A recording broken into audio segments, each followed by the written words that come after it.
hemen txorizoa, hemen banana, horrogia. Aurrekoan enekori ongi ulertu banion, honekak ezin du ogirik jan. Ez da gaietak ere, zeliakoa da. Eskerrak janditzakeen gauza goxo pila prestatu ditugun.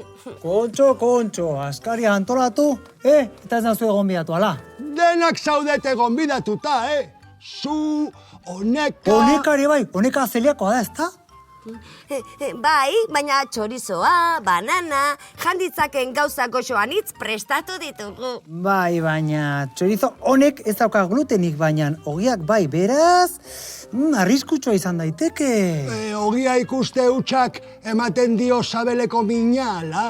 Ez, ogia ikuste hutsak ez, baina hartzen badut ogi hau. Ogi honek glutena dauka, eta gero eskua garbitu gabe, txorizo hartzen badu zer gerta daiteke? Zer gerta daiteke? Zer gerta daiteke? Zer gerta daiteke? Ba, begira, hartzen badut ogia, eskuetan glutena daukat. Eta eskua garbitu gabe, txorizo hartzen badut, naiz eta glutenik ez izan, kutsatu egiten da.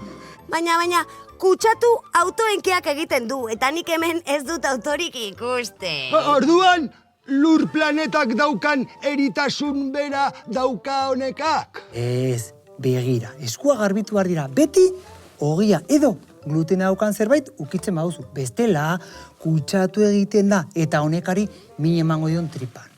Eskerrak lehenbizi txorizoa hartu dudala eta gero ogia. Eskuak garbitzera noa. Nire bai! Bai. Bertze zer ukitu orduko. Nik prestatu behar dut dena? Baina. Animo! Aupa! Animo, Neko! Aupa, Neko, Zuk gaiztara! alduzu!